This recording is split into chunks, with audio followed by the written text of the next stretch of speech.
Just start by welcoming all of you to today's workshop, which is about how to make use of online product development and prototyping and how to use your community in the process.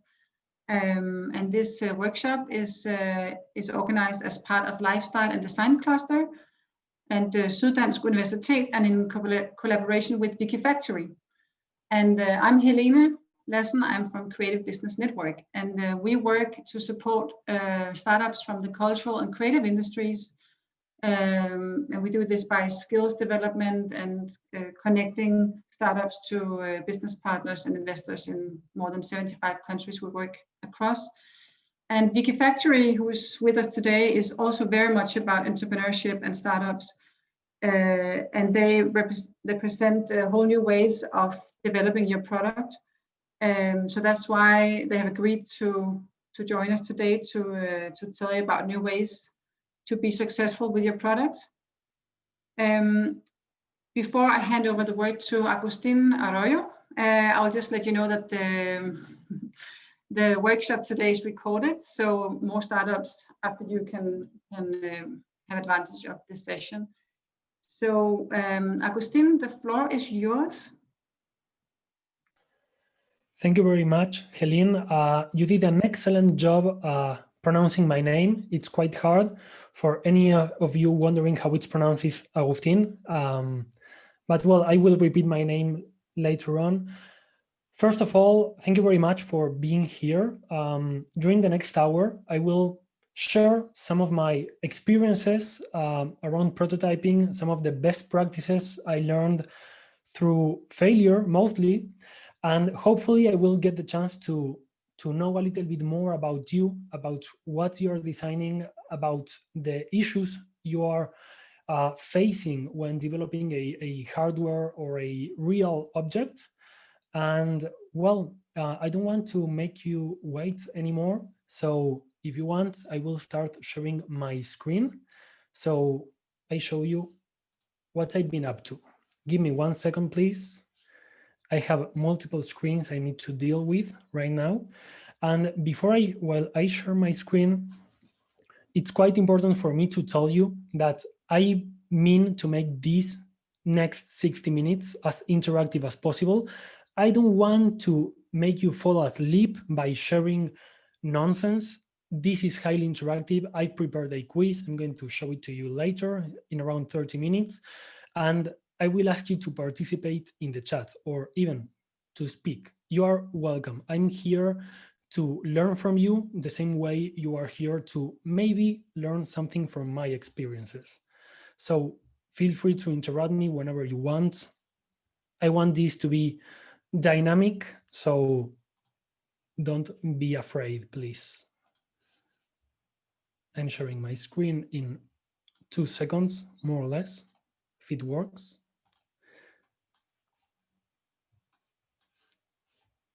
Okay. These are the classic issues you need to face when you are live, but yeah, don't worry. Well, can you see my screen? Yes, fantastic. Just for you to know, I named this sort of workshop Design, Prototype, Document, Repeat, just because designing is an iterative cycle. You need to repeat each one of the steps when you are designing something more than once. If you're not doing that, you may be missing some of the steps. I didn't know how to name the workshop, so yeah, that should work. Let's be functional. What are we going to be talking about? First, a brief introduction. I want you to understand, where did I start? I want to know, where did you start or how did you get into product development? I will do a brief demo and share some really interesting use cases from Wikifactory, which is the place where I work. Then we will jump into that, I hope, really interesting quiz, and then some questions and feedback and a small conclusion. Well, I got one surprise at the end, but yeah, no spoilers. First question. Who am I? How did you end up in this call with me? Well, my name is Agustin Arroyo. That's how you spell it. I'm a designer based in Madrid, although I was born in Argentina in 1993. And who am I? Well, I'm Wikifactory's content and community developer. What does that mean? It's one of those random job titles no one knows about.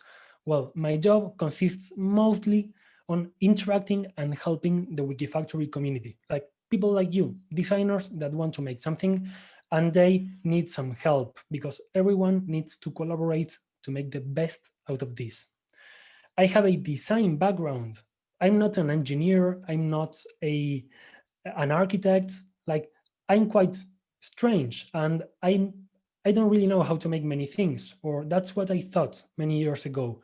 I'm specialized in 3D printing, in additive manufacturing, and I noticed like I was 1 out of 10 designers out there um, knew about 3D printing. It was mostly engineers, quite technical people. And even though I was really scared when I got started, like I know nothing about product development, I learned that I knew a lot about creativity and communication. And that's something I will be insisting on during the next hour. I apologize in advance, but I think it's really, really important, especially when you're prototyping. As a maker, I've shared many and maybe too many designs over the last 7 years, most of them open source. They go from super simple items to complex projects with or without electronics.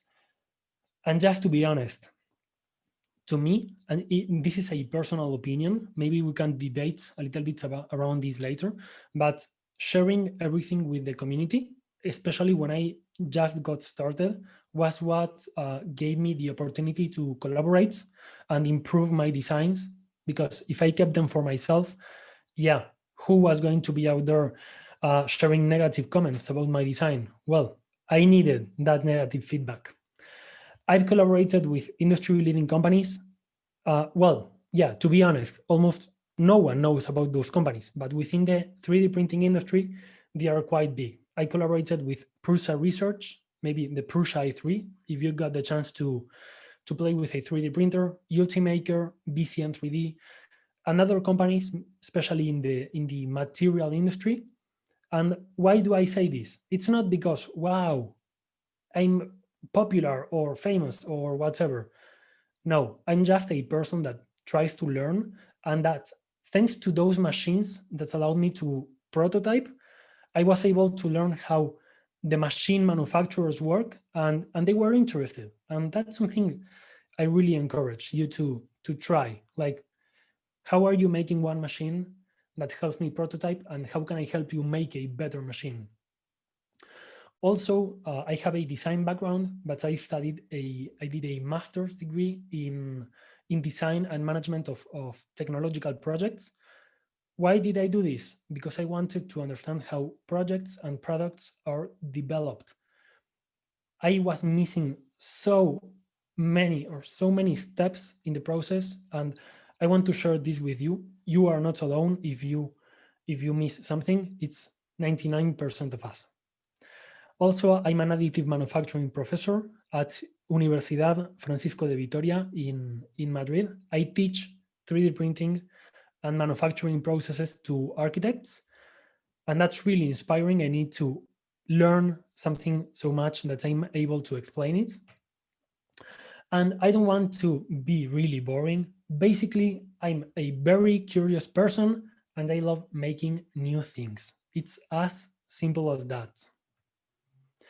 And about Wikifactory, I'm here today representing Wikifactory, and I will do a super brief demo later, but I want you to sort of understand in, let's say, 1 minute, what Wikifactory is about. So basically, Wikifactory is a social platform that combines product development with productivity. It's like a mix of everything, but the most important feature, at least for me, is that Wikifactory hosts hundreds of hardware projects made by the community. There are many private projects from organizations or maybe companies, like the ones you want to create. You need a place to work on your product while you are developing it. But there are hundreds of projects that are open source, ready to be made, hacked, or modified. And today I'm going to focus on those ones. Each project has a dedicated page where most of the magic happens. Like, I guess you understand what this is about. You have one page per each project, and inside of it, the magic happens. But there's a lot more because you can build a community around your product or idea or whatever you want. And this is really important to me. I love being part of the community. I'm on social media 24/7. You need to know that. And it's positive up to some point. Yeah. When you're watching videos of cats, it's not too good. But here, let's say 80% of the magic happens within your project, but the other 20 happens around it. And that's the importance of building a community around your idea, because there is where you will be able to prototype. You have a super nice 3D viewer for your 3D models. Basically, the day I stopped attaching 3D models to emails and asking my clients to review them, my life changed. It's about optimizing processes also. And read this phrase. This is why I love Wikifactory. Basically, just like we have internet where everyone shares an idea and they disseminate multiple ideas or projects, a distributed, let's say, infrastructure for physical products would do the same, but in the real world. So it's not what I really like about Wikifactory. And here I'm not selling you anything because, to be honest, I was using Wikifactory before I joined them. When we are developing a product, we are doing it the same way as 200 years ago. There hasn't been any big revolution, but we are at Wikifactory, and I'm a small part of that organization. We are trying to disrupt not just one industry, but industry itself. And that's the reason why I'm here today mostly. But well, now I guess you know a little bit more about myself, about Wikifactory. I want to know a little bit more about you, because here today we are going to learn all together, and I have some questions for you, and I would like for you to answer them on the chat. You can write a long message or a short message. I want to know, are you working on any hardware product? Do you have any idea? Which technologies do you use to prototype? And this is the biggest question. Which is the biggest pain point you've found so far? And also, if you are building a community around your project. So please, everyone, or those of you who are interested, if you prefer, you can activate your microphone so we can talk a little bit about this. But I think this is a really important part of the workshop. So I will give you 1 minute, 2 minutes. And if not, we can jump to a funny part.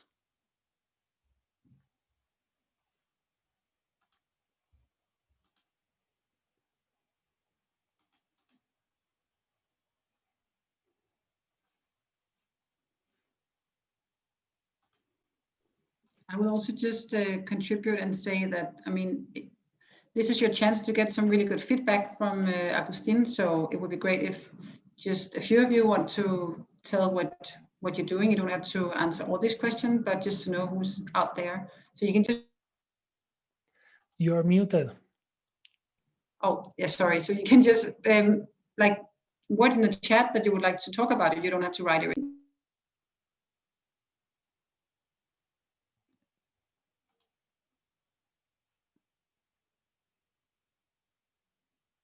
No ideas. None of you is working on any project. Okay.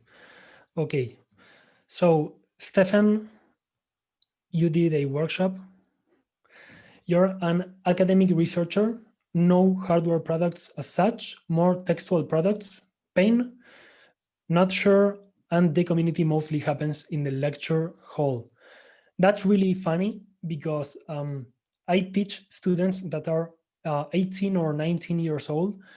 And in the end, that's the place where I found more innovation because there are no silos. So as they are super, super young, they've got many ideas. And usually the biggest pain point my students who discover 3D printing want to do, they really lack knowledge on how to transform an idea. It's not about 3D modeling. It's mostly about getting access to resources and to know the industry standards. Most of us have thought some years ago or months ago that launching a product was as simple as making one and opening an online store and selling it. But if you want to scale, it gets a little bit more complicated.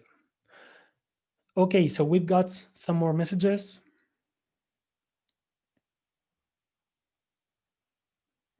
Jonathan is an ambassador for startups who want to develop something. One really interesting thing is that we are used to software development, like digital products designer. And when you try to do something hardware related, it's much more complicated because you only get one chance to make it right. While if it's software, you can just release an update and that's it. So yeah, startups need to be very careful if they are working on hardware products. Okay, so Max, hardware product, technology, sewing machine. Okay, you know about 3D printing and laser cutting, but not suitable. Yeah, I'm going to be talking about choosing the right technology, and that's a tricky one. Okay, this is quite interesting. I was 100% sure that we would be talking about you have one idea, but you cannot build a community around it yet because you don't want your competitors to realize you are working on that. And it would be negative for you to be super open about your product. That's a tricky situation, but I think you may be able to find let's say the sweet spots around sharing something, but not too much. Okay, so you need to iterate and make new versions of your prototype, which is, yeah, the usual. Okay, finding a manufacturer. Yeah, maybe we will, I will probably forget about some of these questions or pain points you have. So at the end, when we have the debate and feedback, let's ask me about this because it's a really interesting questions when you're trying to scale.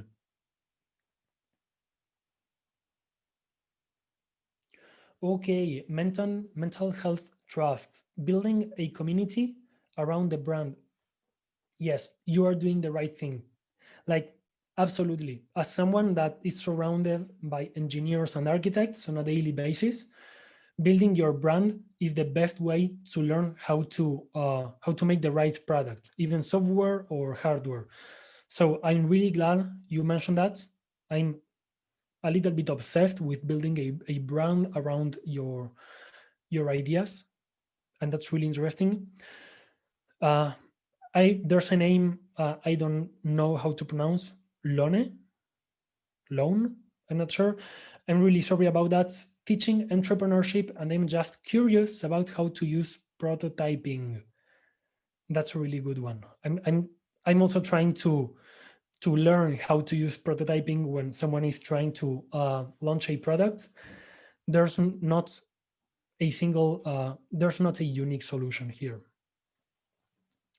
And we have another pain point.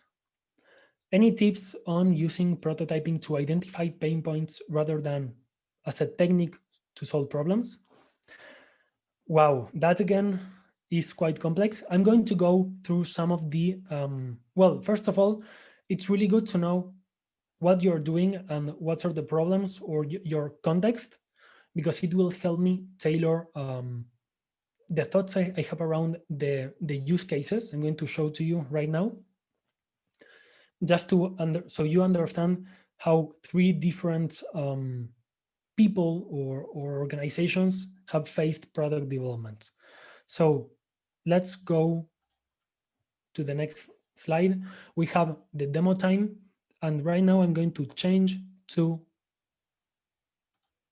this page. Can you see, has it changed for you? Yes.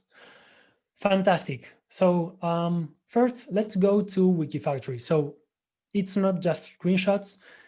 Here, right now, we are seeing only open projects. So those of you that are thinking about commercializing a product and you don't want to share anything open source, at least until you're a millionaire, don't worry, because these examples work for open and private ideas. We have many projects. I'm going to go to my profile because to know that I'm not a fake designer. These are just some of the things I've collaborated on. And yeah, this is the first thing I ask all of the people that join Wikifactory or all of the people that work on a startup. Have a public profile so you gather some feedback, you connect with people. This is the first step when you are trying to prototype. Prototyping without telling a story is quite difficult because, for example, if I'm trying to design something, a toy for my cat, I have a cat, she's called Cat.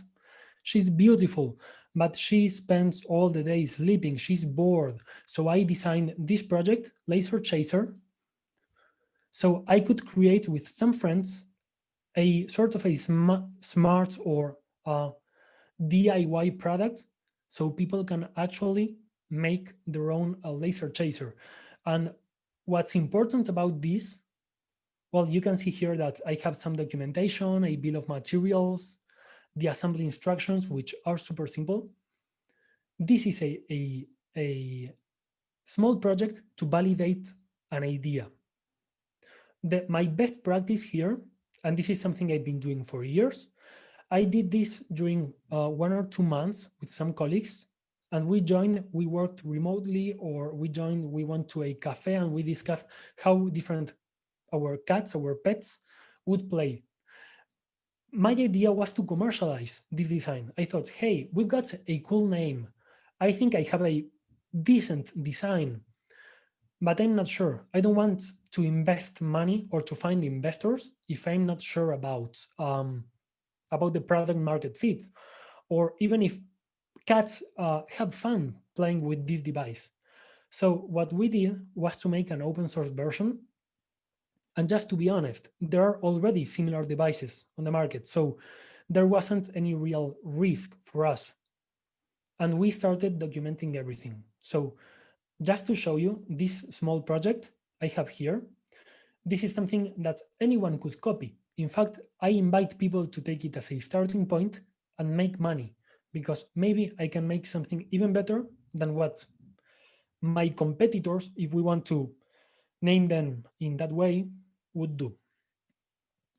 Just for you to know, I'm obsessed with documentation. We need to document the good, the bad, the expected, and the unexpected here. Assembly instructions, renders, the different movements, even, come on, videos of cats.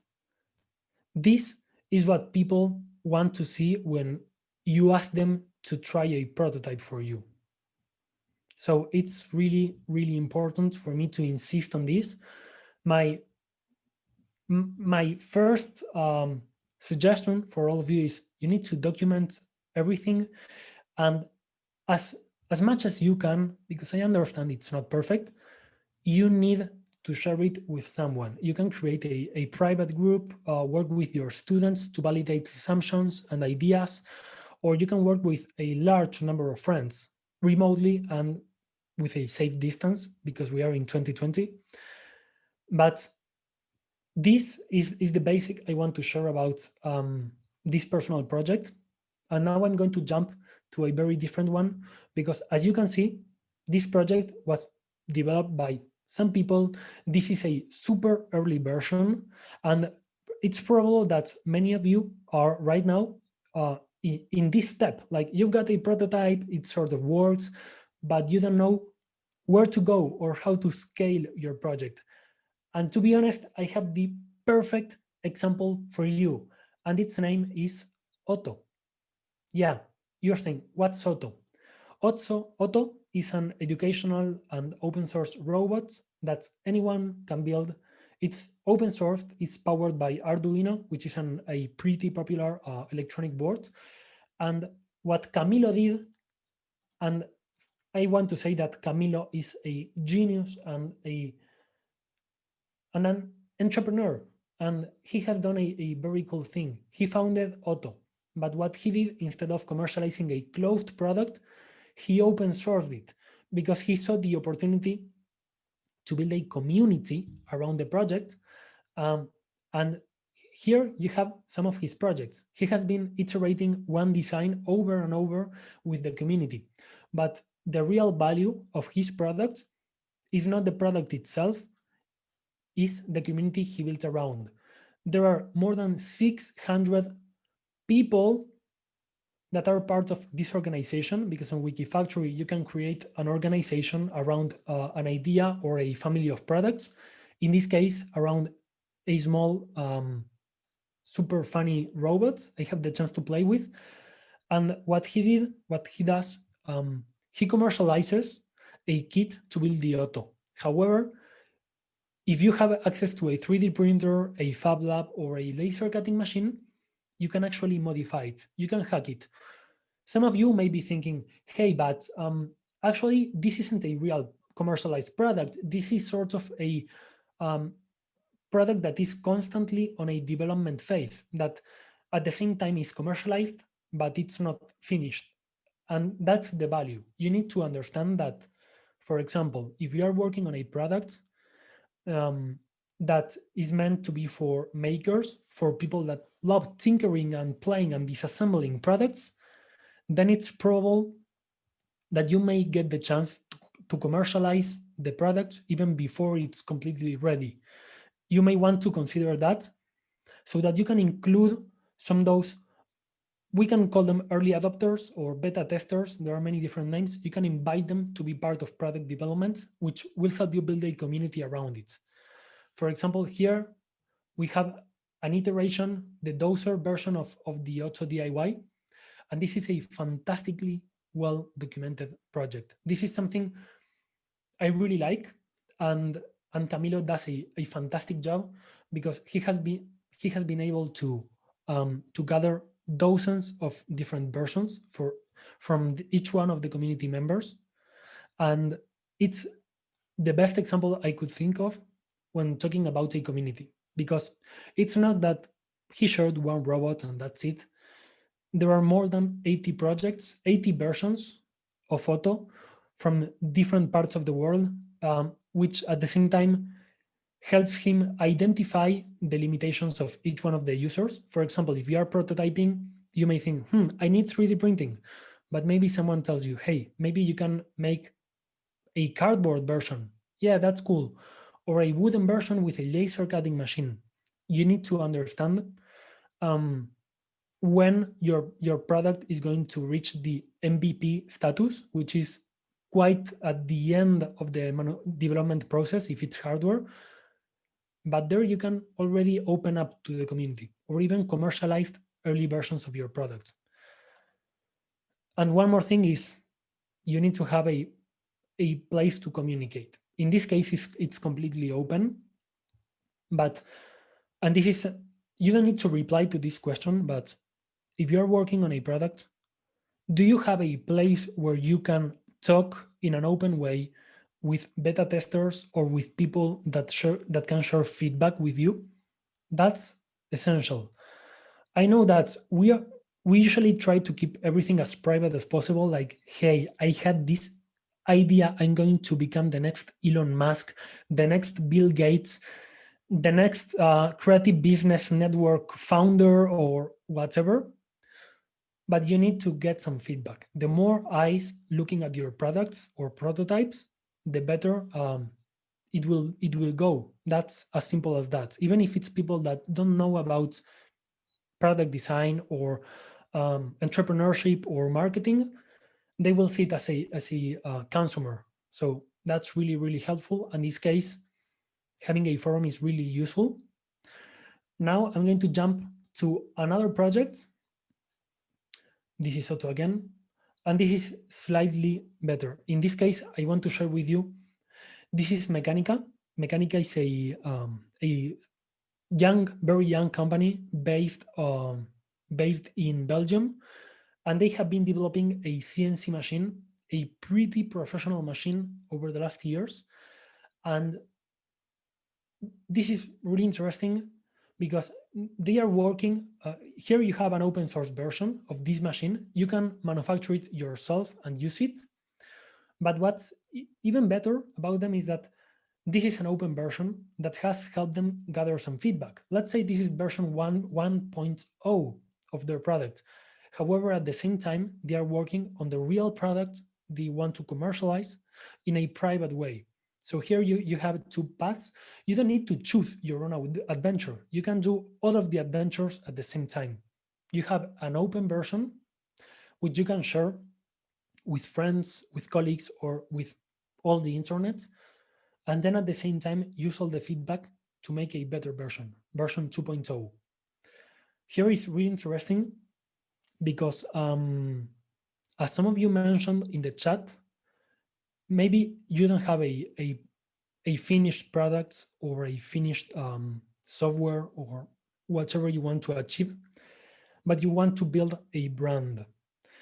What is one of the best ways to attract collaborators and gather extra feedback when prototyping? Mechanica got it right because besides sharing two projects, this is to me the fantastic, they have also been sharing educational resources. Anyone trying to build a brand or increase brand awareness needs to completely understand their community, their target users. And Mechanica got it, made an excellent job by sharing all the content that goes around one product. This is something that when you are prototyping, I usually miss it. I have a lot of experience prototyping the wrong way. I usually make something, I share it, and I ask the community, hey, what do you think about it? And it makes no sense because I didn't build a story or content around that idea. That's something you need to understand, or that I really invite you or encourage you to do. On Wikifactory, one thing I personally do a lot, I create projects. Those are ideas I may want to commercialize. But at the same time, and to be honest, you can do this on Wikifactory or on LinkedIn or on Medium or wherever you want, or start your own blog or website. I invite you to create content around that idea so you can start generating some interest on the internet and building that community that we all need when we launch a product. That's really important. And well, for example, Mechanica here, they share content, but at the same time here, they are announcing that they will launch a Kickstarter campaign. This is that commercial product I was talking about. And I will share with you a link on the chat right now because I invite you to check this project later when this workshop ends, because I find them really inspiring. When prototyping, they've been quite open with everything they've done so far, and maybe you can learn some best practices from them.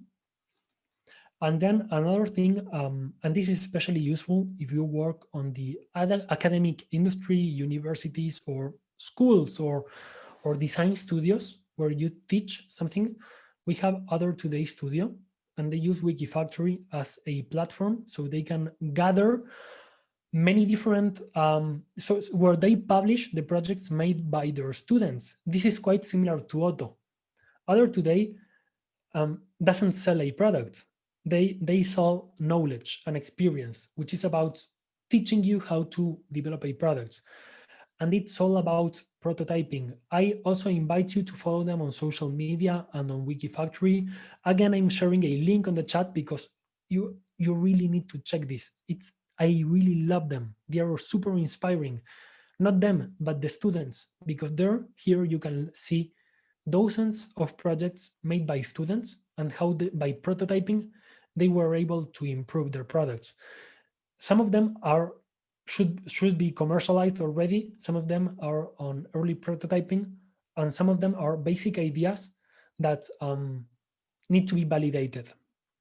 But I want you to check other Today Studio, because you will notice that here you can find the whole spectrum of product development. And some of these are, some of these products are quite basic, but at the same time, you can see how complex it can be to develop a product. We have Stefan saying prototyping is often more straightforward for physical products, but do you have any examples on product solutions that are services or experiences? Well, Stefan, I'm sorry if I mispronounce your name. I would say that Otto is probably one of the best examples, because you have a basic model which you can purchase, but again, you may be able to get additional modules so you can make a better product. That's really, really interesting. And on Other Today, there's one, well, I would need to scroll quite a bit. There's a very interesting project, which is Living Blocks. And Living Blocks, this could be easily, this is like a personal project that could be improved. This project has a fantastic documentation, and I want to be part of the prototyping stage, joining Lauren's parents. But what it does is, when you're on an early prototyping stage, you can define if you're going to sell something, a final product, or something that you can upgrade, or something you are going to pay for on a monthly basis, a subscription model, for example. But what you do in what I found in many of the Other Today projects is that they aren't considered a commercial product, at least yet. They are sort of personal projects done its purpose is to learn and to improve the prototyping skills. But it's at that point, and especially when you are open, we share your project, at least images, or you interact with the community, that you find that there are some projects like Living Blocks that could be marketed as experiences, like a workshop. You go to manufacture your own living block instead of the product itself. Because there, for example, I got into ceramics and pottery some weeks ago, and I could buy a fantastic designer teacup or tea set or collection. But what I like to do is to learn to get the raw material and be able to make whatever I want with some guidance. And it's those products that can be divided into modules, or that use some basic materials, the ones that can be transformed into experiences better. If you buy the latest Samsung Galaxy or iPhone, it's not an experience. But if there were modular phones, you could go to a shop, make your own version, customize it. I'm a very big fan of customization. And that's mostly, these are some of the demos I wanted to share with you. Well, it's not a demo, some of the projects. I'm not sure if you have any questions so far. If not, I think I'm going to jump to one of the most interesting parts, which is the quiz I prepared for you. We got one question from, I would say in Spanish, the name is Leticia. I apologize for not pronouncing it correctly. Sometimes the issue is also to find sustainable, recyclable materials, like for 3D printing. I'm not sure if you follow me on social media, but that's one of the biggest issues I've had to face so far. I'm really into 3D printing with recycled material, and sourcing materials where you get a certification of its origin. It can be hard. Like, if you want to do everything as sustainable as possible, you will probably need to work with a small company that recycles everything themselves, and they are super close with you, a close relationship, or with large companies. But if you need to involve electronics and other more technical equipment, unfortunately, I found it difficult to make it as too sustainable, really sustainable. And my suggestion here, in that case, instead of making everything from recycled materials, for example, which is something everyone should try to do, you should make things as easy to disassemble as possible, so they can be disposed in the right bin and they can be easily recycled. That's one of the biggest issue I find nowadays with tech products, with electronic products. You cannot disassemble them and dispose them in the most recyclable way. Not sure if that exists, but yeah. So I'm going to go back to the presentation. And I need to be transparent here. This is a short quiz. I need you to participate. We are going to use the chat. And this quiz is mostly based on my personal experiences and from the people that have shared their experiences with me. I wouldn't say the answers are, there's only one answer because it depends on the product you're working. But let's get started. Let's have some fun. Let's learn together. And you will notice that, yeah, there are many solutions. So this is a super important question for me. Which prototypes should you make first? 3D printed prototype, cardboard prototype, a virtual one, or a laser cut one? Which one would you make first? Which one makes more sense to you?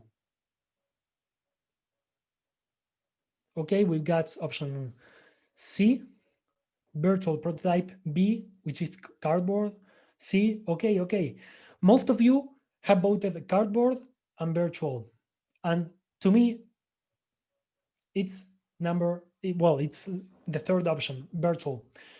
It's common to think that all prototypes need to be manufactured. However, virtual prototypes work incredibly well if you want to find the right aesthetics for your product. Exactly, Jonathan, you guessed it right. It depends on the product. However, in my experience, and I may not be right, and it's deeply personal, a virtual prototype helps you keep your hands sort of clean. Although I love getting my hands dirty making cardboard prototypes, I usually do some tests on my laptop just because it's easier to share them. Again, I live basically on the internet, but any of you, it doesn't really matter which option you selected or you think is right. It may work for your product. Cardboard is recyclable, which is positive point. It's really inexpensive, positive point, but it may not work if you want to make something small or which is quite complex. So laser cutting and 3D printing may work better. Next question. Which of the following options goes first? Commercialization, lab testing, real-life testing, or simulations? Here we are talking about you already have maybe one prototype or you're close to your first prototype. What would you choose? I will give you 30 seconds. This one can be a little bit tricky and it's based on my experience. So, okay. Leticia or Leticia, I'm sorry. You should, well, yeah, you can choose multiple answers. Yeah, who really cares? We are here to learn. Stefan, again, it depends on the purpose. Real life testing or simulations for exploration. That's a really, really good one. Okay, oh, yeah, I define simulations really broadly. Yeah, as you can see, to me, the right answer, and this is thinking about really complex and expensive products, simulations should go first. You should always simulate first, then move to lab testing, and the lab test should be in real life conditions. Again, this depends. I thought about this for a product that uses generative designs and algorithms to find the right shape. It's all about technical details and resistance and abrasion and strength. And in that case, you should simulate first, because a prototype can take weeks to manufacture, and it may cost you hundreds of euros, dollars, or bitcoins if you want. So it depends, but yeah, commercialization, we all agree that this is the last thing you should do from the four. That's what I wanted all of us to know. Okay, we will jump to the third question I prepared here. Which prototyping technology should you use? CNC machining, 3D printing, laser cutting, or whatever works?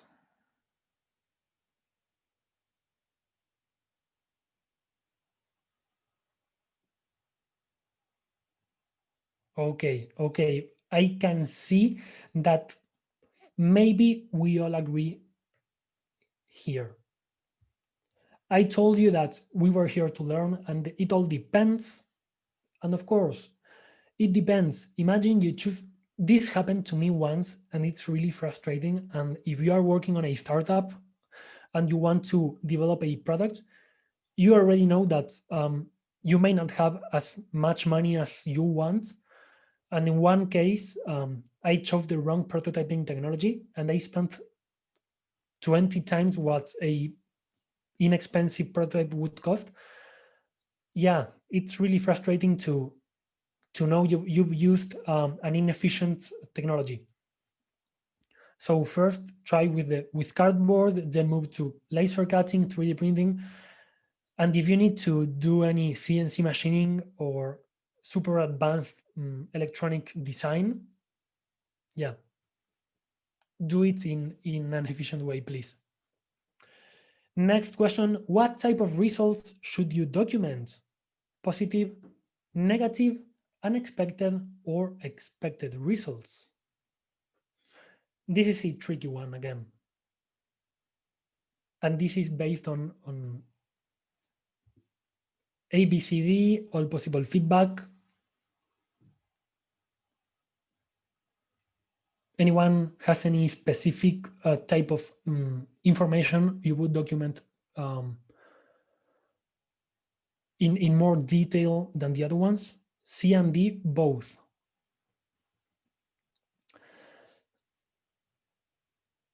Okay, yeah, document internally, yes.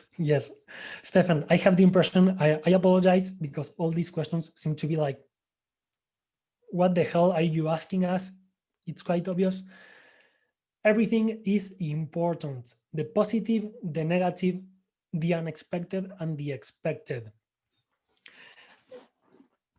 In my own experience, I tend to document mostly what's negative and unexpected.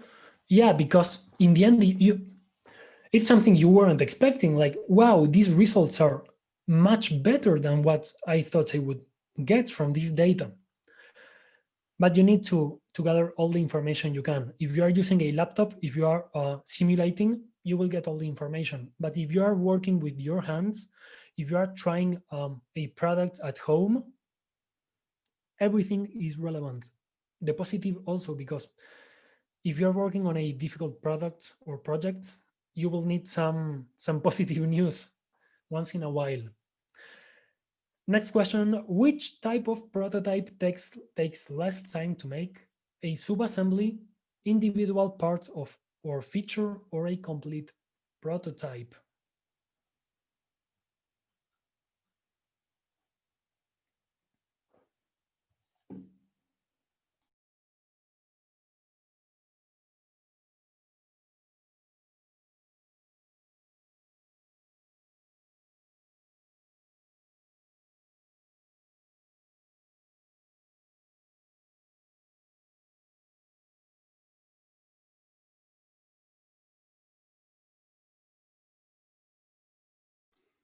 Any more answers here?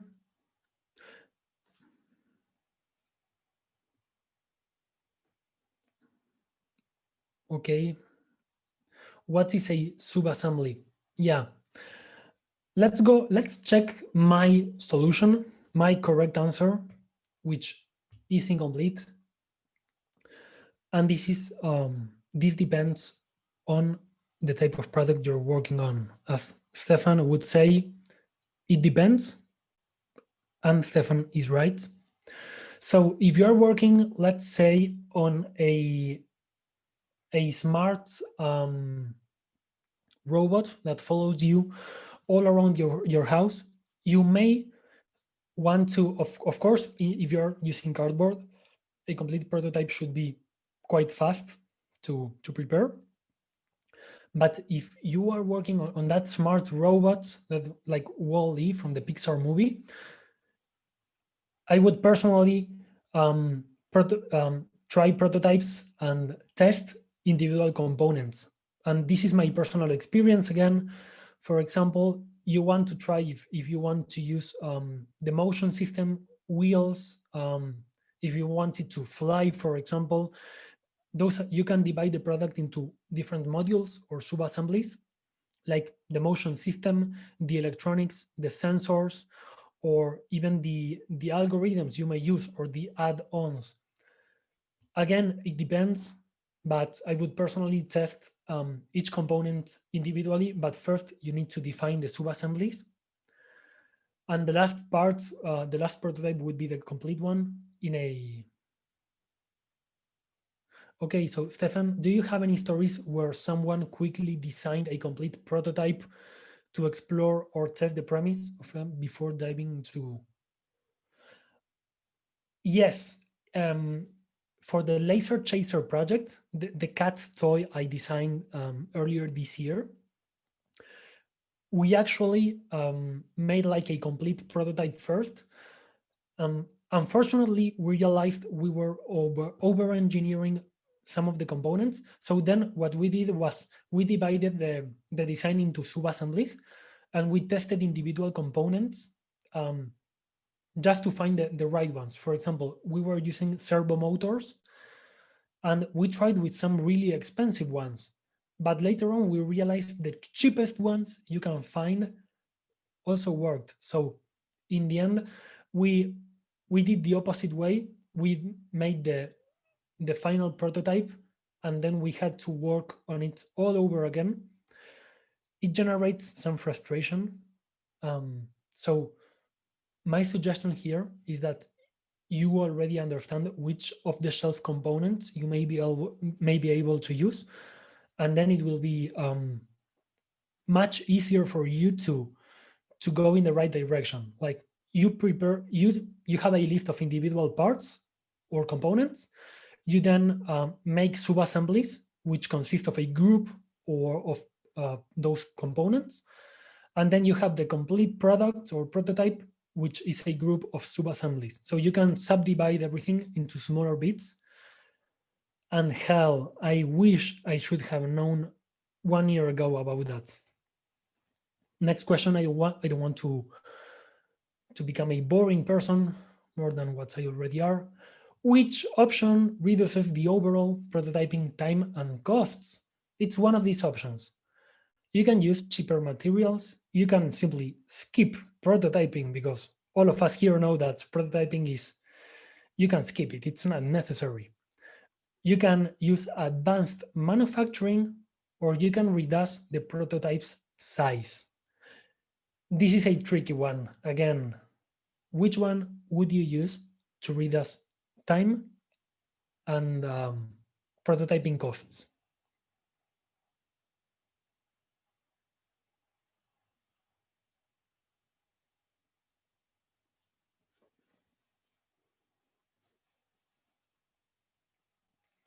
Okay. I think most of us would follow the A or D options. Stefan, as you said, it depends, but not in this case, because this is based on my personal experiences. If you've 3D printed, have you ever 3D printed something excessively big that took days to print just to realize you could have done something much smaller. Yes, I've done it several times, and that's something I learned the hard way, and it failed in some cases. But what I really found I shouldn't do when I'm taking prototyping like more seriously is using cheaper materials. And when I say cheaper materials, you should use cardboard. But if, for example, you are working on a motorcycle accessory that needs to have some resistance or support some strength, you don't want to make it in plastic. You want to try metal. You don't want to move to cheaper materials. Yeah, a cardboard or a 3D printed version may work for the aesthetics, but not for a functional prototype. So again, Stefan, it depends. But if you are focusing on smaller elements, I suggest making them smaller. If you are designing a well, the laser chaser, the cat toy project I worked on, I made a super tiny version, which is like, yeah, a collection article or item, but it really helped me find the right colors and materials. So it's definitely A and D. Number B, option B, never. You should always prototype. Come on, we are here together today to prototype better. And the option C, if you use advanced manufacturing, it will usually be more expensive. So you may want to, yeah, what do we consider advanced? When I talk about advanced, is I think about machines that you cannot have in your own studio, that you need to, you need to find a company that prototypes, that makes the prototype for you, like metal 3D printing or injection molding with plastics. But a simple 3D printed or laser cut part, I wouldn't consider that too advanced or not in this group.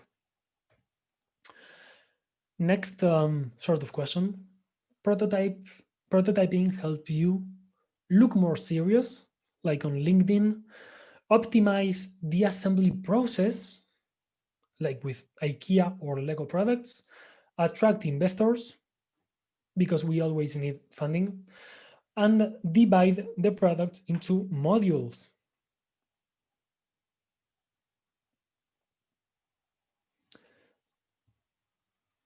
Now it's time, Stefan, for you to say it depends. I'm waiting. Okay, could be all. Yes, that also works. That's fantastic. All of them.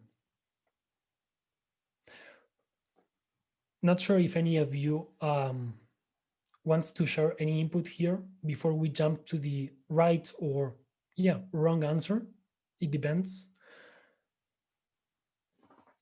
As we are, as some of you may want to start your own company, or you support people that have created or started their own startup. What I would say are the right answers here that we are talking about prototyping are options B and D. In the end, when I'm prototyping, I'm in my studio. I'm trying to find answers, to find if the product actually works, to validate some assumptions. And when you prototype, you can learn how to assemble a product, because you're the one that is going to invest hours and hours and hours during the night, morning, and weekends, making a better product. So you will learn how to manufacture it or assemble it in the most efficient way. And then we have the option D, which is divide the product into modules. It's more of the same. You can learn how you can optimize the use of different components and materials when you prototype. Of course, options A and C are essential, but they are not. They are secondary results of prototyping. If you share the results, you can go to Y Combinator and ask for 5 million euros for your product idea. That's fantastic, but what you are doing there is showing the results of the prototype. So yeah, but no, but still the same. I'm really happy that we have different opinions. I tried to make this on purpose, like it would generate some debate. But yeah, it's great. We are all learning today. When should you organize the prototyping phase? Before, while, after you prototype, or when the boss asks for the info?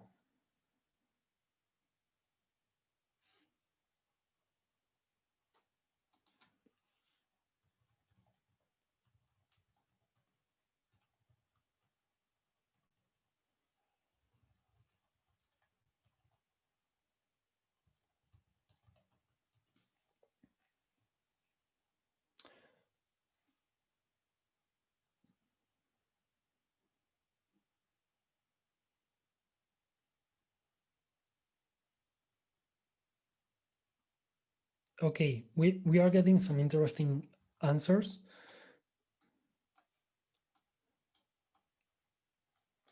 Let's see the results.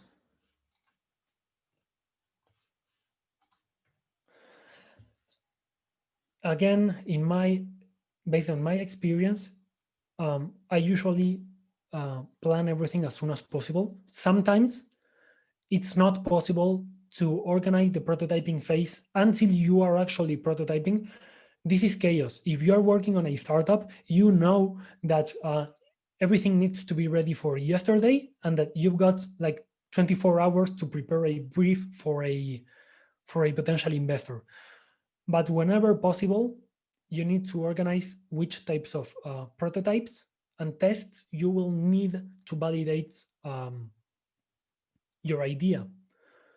For example, if I'm doing an educational robot like Otto, I know I need to prototype, make different prototypes for user interface or user experience, prototypes focused on the assembly process, prototypes focused on materials, on ease of assembly and manufacturing.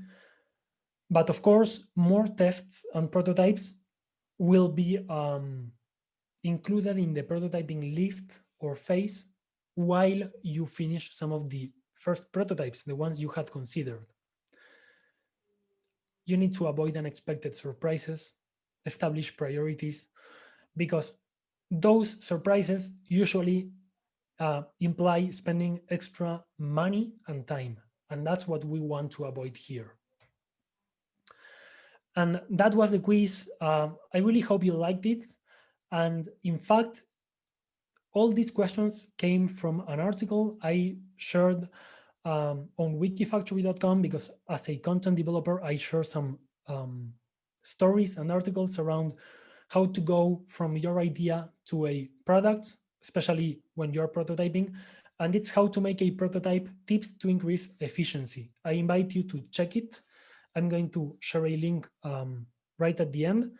And now, if you want, let's discuss. We've got 10 minutes left, and I want to share to know your thoughts. So if you had any questions at the beginning that I didn't answer, I'm here to help.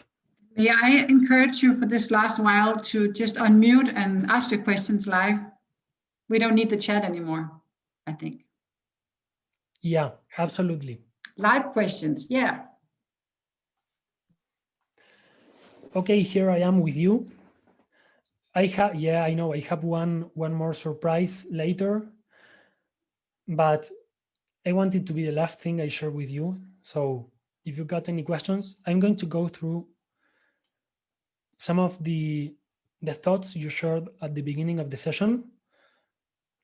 But do you want to share any of your projects, any of the ideas you have, or the pain points? We can discuss them.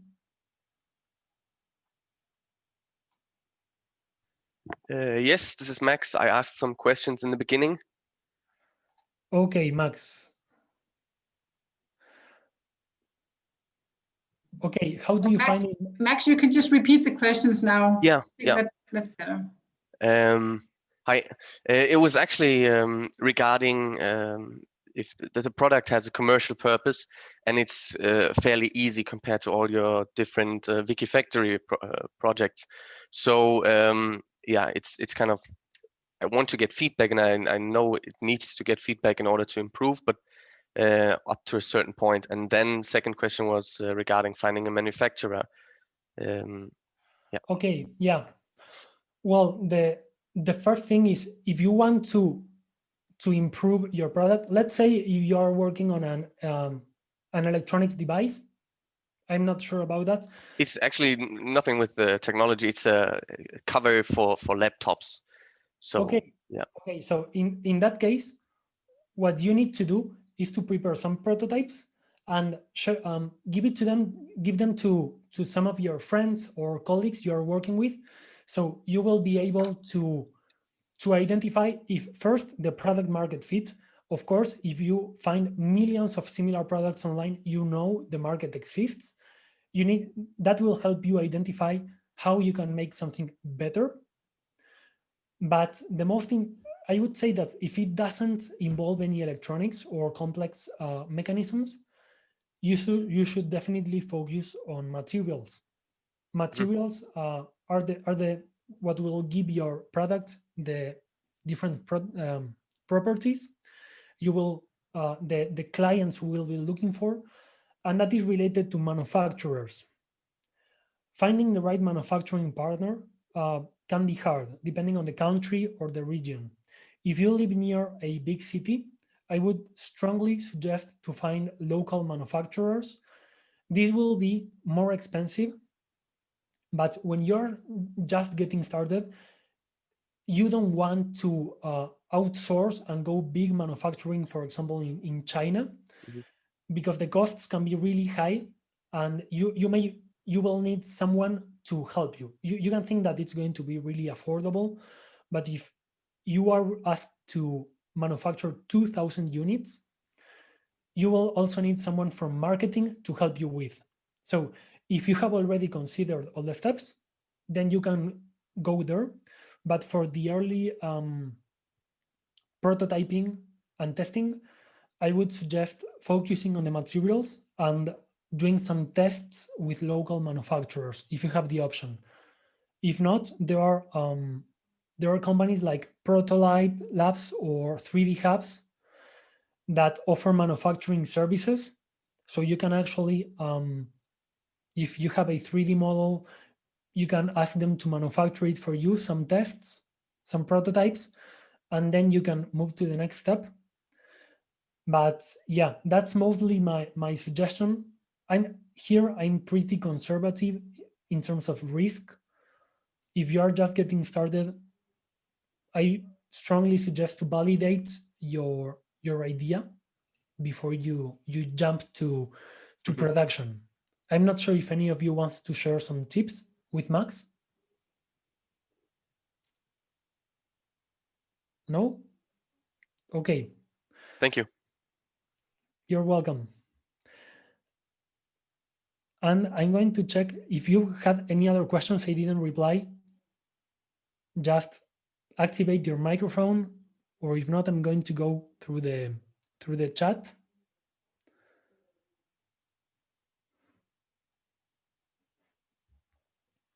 So, Stefan, you you were asking if I had any tips on using prototyping to identify the pain points. So, instead of to solve the problems, when you prototype, you may already have some pain points in mind. For example, I'm working on a chair design, no electronics. I want to make something that is really comfortable, that it's affordable also. So I know that some pain points will be the cost of the materials and the ergonomics here. So we have two very important things.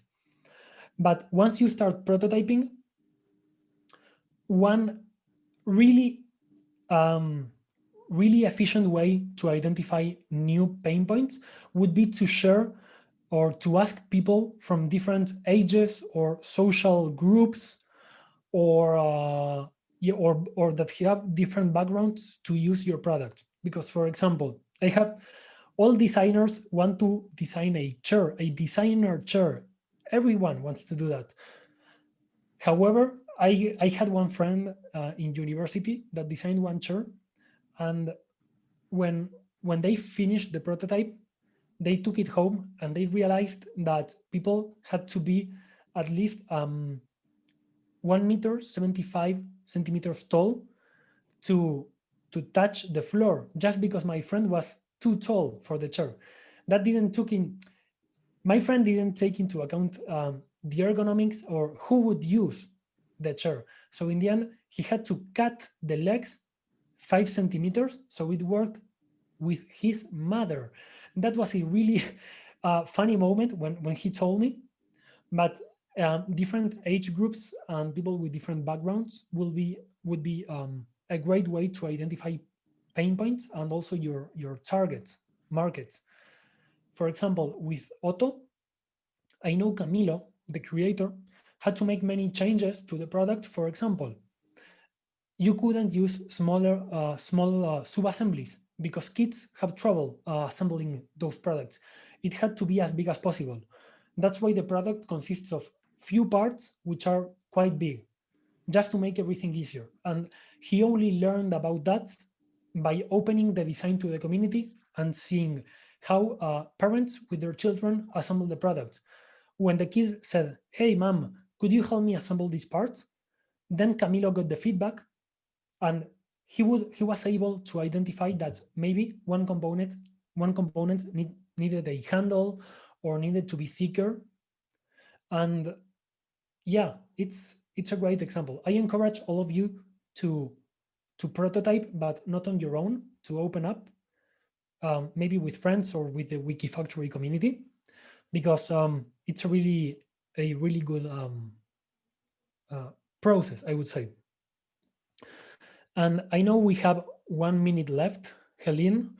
I'm going to share my screen because of the small surprise, and also because there's my contact information in case you want any additional feedback. So I will share my screen once again. This time it will be faster, I promise.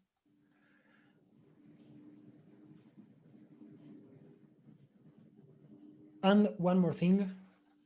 Yeah, this is not an Apple event, but I wanted to include this reference. I have prepared I asked my boss to prepare a coupon code for you in case you want to try Wikifactory for free for 3 months with a team subscription. You need to use the DPDR 2020 coupon code. We will send you a follow-up email with the coupon code and how to redeem it in the Wikifactory platform. I really encourage you to try it, to share some ideas, some products, or at least to take a look and discover relevant products that you may want to learn from. And now it's the moment you need to take a screenshot, because I'm going to move to the next and last slide with my contact information. My name is Agustin Arroyo. You can find me on social media, almost any social media except TikTok, with the name Flowalistic. And my Wikifactory email is agustin@wikifactory.com. If you have any questions around the platform, or you want any additional feedback, you can simply send me a message. Thank you, Agustin. Thank you very much. I hope that all of you learned something today. It's very individual cases, but at least I think there's a lot to learn from this online, taking things online and using the community. So thank you so much for telling us about this. And I will send out a follow-up email where I will include this information and some of the links that Agustin shared to some interesting cases. And I will also include a small, very short survey that I will ask you to fill in, because we keep making these offerings for startups and we like to be better all the time. So I hope you'll take this 1 minute to answer these questions. But for now, I just want to thank you all for coming by. Thank you, Agustin, for talking today. And I hope to see you all at a later occasion. So for now, have a nice evening, everybody. Thank you very much, and see you around. See you around.